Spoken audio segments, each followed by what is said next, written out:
cannot believe it, but we are celebrating 200 episodes of the All About Pregnancy and Birth podcast.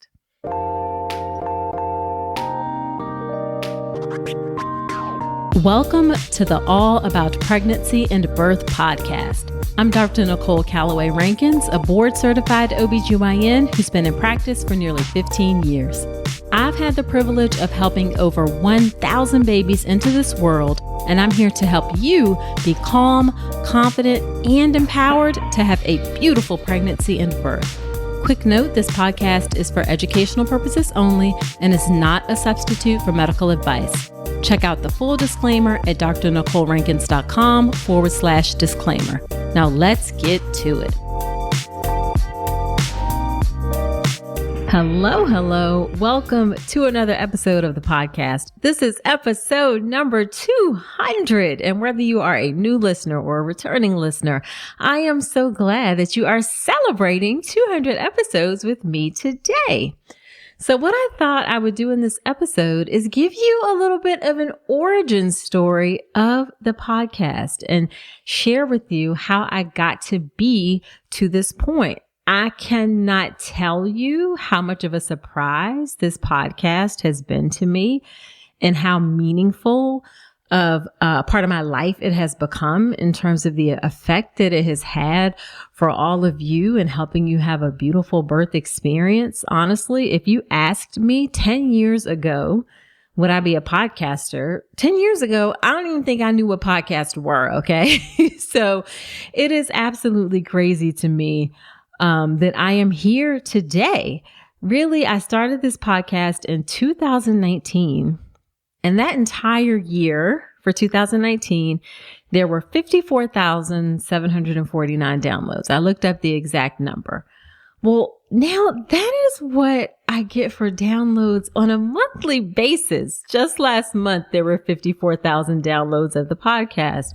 Last year in 2022, there were 629,000 downloads of the podcast. And there have been over 1.6 million lifetime downloads of this podcast. And again, I am so grateful for this opportunity and the ability to help serve people in a way that I never could have imagined that I could do beyond what I do at the bedside. So I'm just so grateful.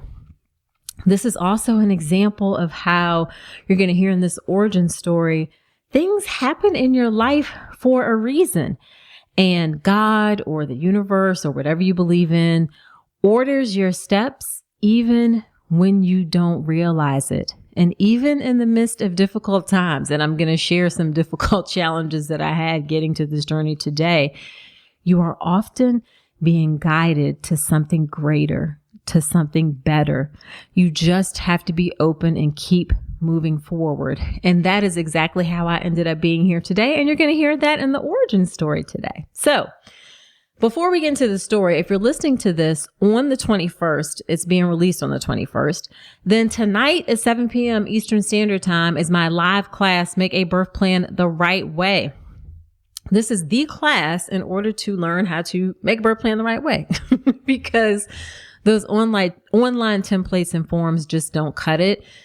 You can print out one of those forms, fill it out, take it to the hospital. And then what happens if the hospital looks at it, the doctors look at it and they're like, yeah, we don't do none of this stuff. So, essentially it's like, okay, good luck. And you're stuck in the hospital. So in my live class, I teach you the questions to ask so that you know well before you get to the hospital that you have the support for the things that go into that birth plan. And then of course I share what you should include from my perspective as an OBGYN who's been in practice for 20 years, the things that are important, that are not important, how to get folks to pay attention to it, all that good, great stuff. Head to drnicolerankins.com/register to sign up for the class. It's live and I'm not going to do it again probably for a couple of months. Now, if you're listening after the 21st, I will be teaching the class again. So you can hop on my email list at drnicolerankins.com/email so you can be the first to know when the class opens again. Okay. All right. So let's get into the origin story of the All About Pregnancy and Birth podcast.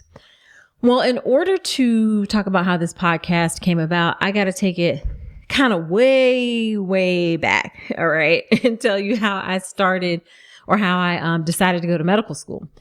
Because in undergrad, I majored in mathematics and mechanical engineering. Yes, I am a super smart cookie in that regard. Like math and science are my jam. So I majored in math, mechanical engineering, went to Spelman College in North Carolina, A&T State University. Shout out to HBCUs. And I decided to go to medical school. This is going to sound crazy, but it's true. After I was in the dorm and I was in the bathroom and I looked in the mirror and I saw myself wearing a white coat. And from that moment, the seed was planted that I want to go to medical school. And if you have my mother tell it, she said in fourth grade, when I was in fourth grade, that I was going to be a doctor. But for me, it connected at that moment when I was in college. And I followed that little carrot that was dangled in front of me and decided to go to medical school. Now, in medical school, I knew pretty early on that I wanted to work with my hands. Like I wanted to do something that involved procedures and surgeries and things like that. I didn't want to just be in the office. So I thought in my mind between general surgery or OBGYN. And I didn't like general surgery because I did not want to have male patients. I really, really disliked having male patients because I got hit on quite a bit when I was in medical school. And I was like, I'm just not dealing with this nonsense anymore. So fell upon OBGYN. Now, as I said, I really like to operate.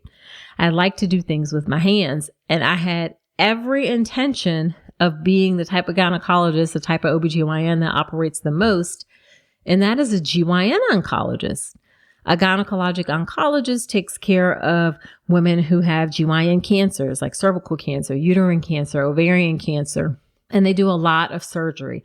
They also do complex surgeries for people that don't have cancer. So I thought for sure that is what I wanted to do.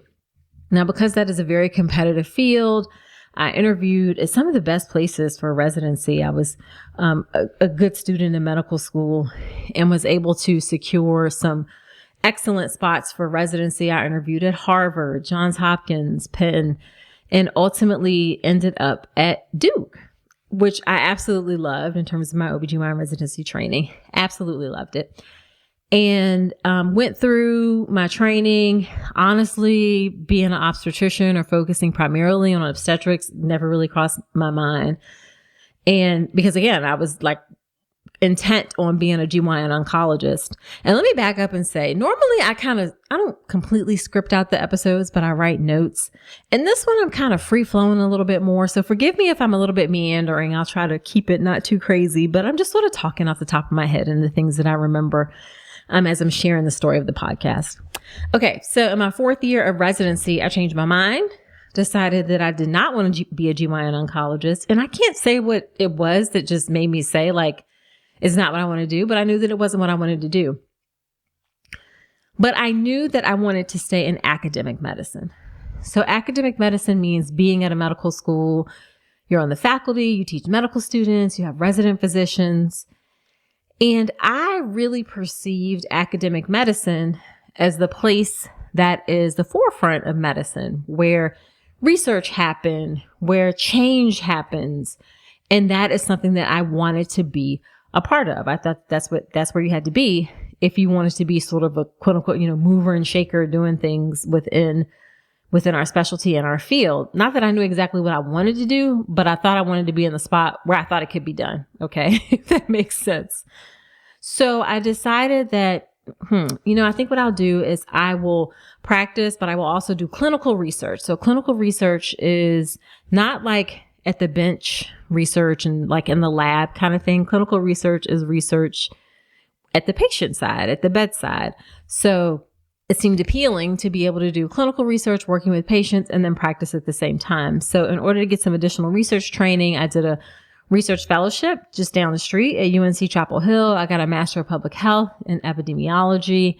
That was a great experience. I learned tons there about how to do research and science and understanding all of that stuff. During that time, I had baby number 1, and you can hear my birth story on the episode of the podcast where I talk about that. That was a whole nother thing that got thrown in there. She was born 8 weeks early, had duodenal atresia, which is a rare intestinal malformation that happens in about 1 in 10,000 pregnancies. She was in NICU for a month. That's a story on another podcast, my Birth Stories podcast, but had baby number 1. And then after that, I wanted to go back home to Virginia. Like, I was really certain that I wanted to go back home to Virginia. Virginia is where I was born and raised, the Hampton Roads area of Virginia. So I wrote a letter to my medical school. I went to Eastern Virginia Medical School in Norfolk, Virginia. And I said, hey, I want to come back and work there. You know, I want to come back and be on the faculty. So me being the go-getter that I am in some respects, I said, give me a job. They gave me a job. So I went back to my old medical school. I had the support, great environment, the colleagues, my chairman, all of that. And I was there for 4 years. And unfortunately, it didn't work out. I thought that I needed to be at a bigger, kind of more well-known place with more financial resources in order to really get my foot in the door for research. Turns out that was not true. I'll explain what was really going on in a minute. So I ended up moving to Richmond, Virginia, which is where I am now. And I was on the faculty at an institution here in Richmond, and I was there for 3 years, and things still weren't working out, despite having financial resources, despite having good available mentors. I couldn't find my footing and figure out what I wanted to do with research. Research is kind of, you have to find something that you focus on and you really kind of go all in on that one thing. And I was just interested in a little bit of this, a little bit of that. Like, I couldn't really identify anything that I just wanted to do like 1000%. This is the only one thing that I want to do. Now, in hindsight, it turns out that it was because research wasn't the right path for me. It took me 7 years and an unfortunate incident, which I will explain in a minute, to find that out. But that just wasn't where I needed to be. That wasn't where my talents lie. It was not my path. Now, I knew that things were not going well. I hadn't been like writing papers. You have to write papers. You know, I hadn't really gotten anything started in terms of research. And I had a meeting with my department chair. And what I thought was going to happen, because what often happens when you're in an academic research setting and things don't go well, you know, somebody has to pay for your time in order to do the research. And what I figured would happen is that I would have to go 100% clinical, and I would just have to spend